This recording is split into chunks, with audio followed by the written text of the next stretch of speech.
Dear student अस्सलाम वालेकुम। आज का हमारा टॉपिक है राइबोसोम। आज हम राइबोसोम को पढ़ेंगे। राइबोसोम होता क्या है। मेरा प्रीवियस लेक्चर था एंडोप्लाज्मिक रेटिकुलम में, उसमें मैंने आपको थोड़ा सा राइबोसोम के मुताबिक बताया था कि राइबोसोम होता क्या है। तो अब पढ़ते हैं हम डिटेल से। राइबोसोम टाइनी ग्रैनुलर स्ट्रक्चर होते हैं जो साइटोप्लाज्म में फ्रीली डिस्पर्स होते हैं। वो हम क्या कहते हैं, वो दो टाइनी ग्रैनुलर स्ट्रक्चर होते हैं, हम उसे क्या बोलते हैं, राइबोसोम। अब जो राइबोसोम होता है वो फ्रीली डिस्पर्स होते हैं साइटोप्लाज्म में, ठीक है। और कुछ राइबोसोम ऐसे होते हैं जो अटैच होते हैं। वो किसके साथ अटैच होते हैं, आर के, मतलब कि रफ एंडोप्लाज्मिक रेटिकुलम के साथ अटैच होते हैं। अब जो फर्स्टली राइबोसोम का डिस्कवर करने वाला साइंटिस्ट था वो प्लेडे था।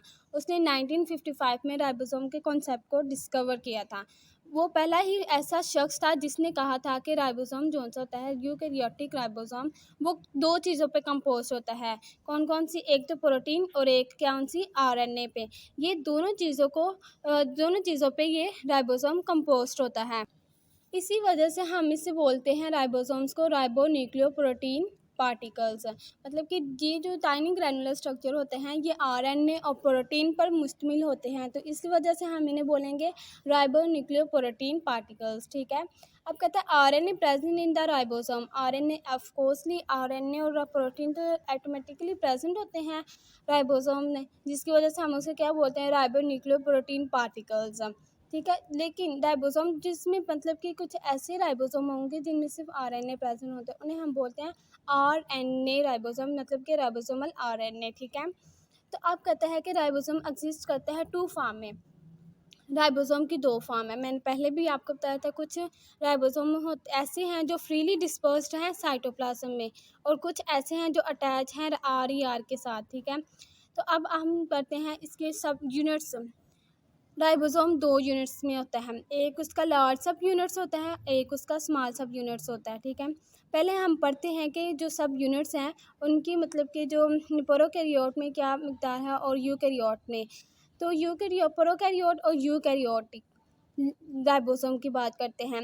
लार्ज सब यूनिट जो सा होता है प्रोकैरियोट, और स्मॉल सब यूनिट प्रोकैरियोट का, वो कितना 50 और 30 सेट वर्ड्स होता है। दोनों को मिलाएं तो वैसे तो 80 आंसर आता है, लेकिन वो 70 सेट वर्ड्स होते हैं। क्यों होते हैं अभी बताती हूँ मैं। यूकैरियोटिक 60 और 40 होते हैं, ये 100 होते हैं, लेकिन इनका जब हम टोटली काउंट आउट करते हैं तो ये 80 सेट वर्ड्स होते हैं। अब देखें, ये जो राइबोसोम्स होते हैं वो इस तरह प्रेजेंट होते हैं, मतलब कि अब मिसाल लगा लें, ये यूकैरियोटिक राइबोसोम है। लार्जर सब यूनिट वो 60 है और जो स्मॉल है वो 40 सेट वर्ड्स है, लेकिन जब इन दोनों को मिलाएंगे तो वो 80 आएगा। लेकिन जब ये दोनों इस पॉइंट पे अटैच हो जाएंगे, जितना भी इसमें अटैच ऑफ पॉइंटमेंट होगा उसको काउंट नहीं किया जाता, ठीक है। इसको ओवरऑल जब काउंट करेंगे तो वो जब आपस में अटैच हो जाएंगे तो वो थोड़ा एक दूसरे में मर्ज हो जाते हैं, जिस वजह से 20% जो हमारे पास सेट वर्ड्स होता है वो मिस हो जाता है अटैचमेंट के दौरान, इसलिए हम टोटल इसको बोलते हैं 80 सेट वर्ड्स होते हैं। इसी तरह ये भी है, जब प्रोकैरियोट राइबोसोम आपस में मर्ज होते हैं तो वो 70 सेट वर्ड्स देते हैं। जो एस है ना, वो एस, उसे हम बोलते हैं सेट वर्ड्स यूनिट। ये किसका, इसके सब यूनिट्स का यूनिट है। ये जिस साइंटिस्ट ने इसने डिस्कवर था उसने इसके यूनिट को सब वर्ड्स रखा था। कहता है जब two sub unit attach with each other form 80 particles, 80 set words particles बताया तो है। मतलब कि जब दो राइबोसोम दो राइबोसोम सब यूनिट्स के आपस में अटैच हो जाते हैं तो क्या बनता है कि उसका जो 100% आना चाहिए, लेकिन 80% पार्टिकल्स होते हैं, और जो इसमें अटैचमेंट होती है उसको हेल्प करता है एक आइंस। वो आइंस क्या है, magnesium ions. This is an important MCQs कि राइबोसोम के सब यूनिट्स में अटैचमेंट कौन कंट्रोल करता है, कौन करवाता है, मैग्नीशियम आयन करवाता है।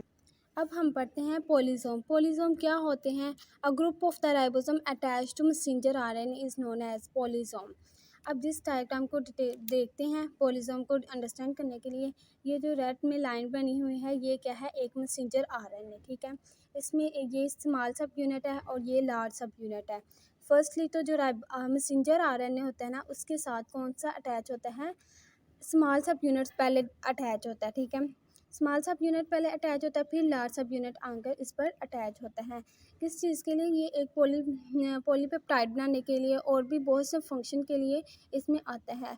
तो बहुत से नंबर ऑफ़ ग्रुप, बहुत से राइबोसोम जब एक मैसेंजर आरएनए में अटैच हो जाते हैं तो हम उसे बोलते हैं पॉलीसोम।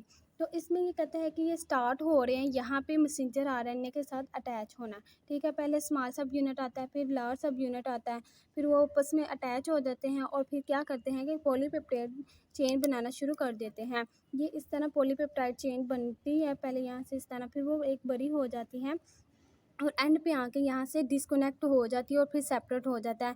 मतलब कि ये फिर क्या करता है कि राइबोसोम हमारे पास एक कंप्लीट पॉलीपेप्टाइड हमें दे देता है और फिर बाद में दोनों सेपरेट हो जाते हैं और मैसेंजर आरएनए की मदद से। ये मैसेंजर आरएनए में तो अटैच होते हैं, फिर सारा काम क्या करते हैं, हम पॉलीपेप्टाइड बनाते हैं और जब वो कंप्लीट हो जाता है फिर वो भी सेपरेट हो जाते हैं मैसेंजर आरएनए से, ठीक है। उसके बाद कहते हैं कि राइबोसोम का मेनली फंक्शन क्या होता है कि प्रोटीन सिंथेसिस करना, ठीक है। और इसके अलावा भी जो राइबोसोम्स है वो अलॉट ऑफ द फंक्शंस हमारी बॉडी में परफॉर्म करवाते हैं। अब देखिए यही लगा लें कि वो हमारी बॉडी में पॉलीपेप्टाइड चेन भी बनवाते हैं और भी बहुत से फंक्शन करवाते हैं और इसे हम राइबोसोम को बोलते हैं फैक्ट्री ऑफ द राइबोसोम और ऑफ द न्यूक्लियोलस। राइबोसोम्स का ज़्यादातर फैक्ट्री कहाँ पे होती है? न्यूक्लियोलस में। न्यूक्लियस होता है ना, उसकी जो बाहर न्यूक्लियर इन्वेलप होता है उसमें मतलब छोटे छोटे इस तरह पोर्स होते हैं, ठीक है। उसको हम जब हम सेपरेट करते हैं तो उसके ऊपर ही ना टाइनी टाइनी राइबोसोम्स होते हैं जिसे हम बोलते हैं फैक्ट्री ऑफ द राइबोसोम और ऑफ द न्यूक्लियोलस। होपफुली आपको मेरा लेक्चर समझ आ गया होगा। अगर आपको कोई क्वेश्चन या कुछ चीज़ से समझ नहीं लगी तो आप मुझे कमेंट में पूछ सकते हैं, मैं आपको रिप्लाई ज़रूर करूँगी। अगर वीडियो अच्छी लगी है तो लाइक कीजिए, सब्सक्राइब कीजिए। अल्लाह हाफिज़, मिलते हैं अगली वीडियो में।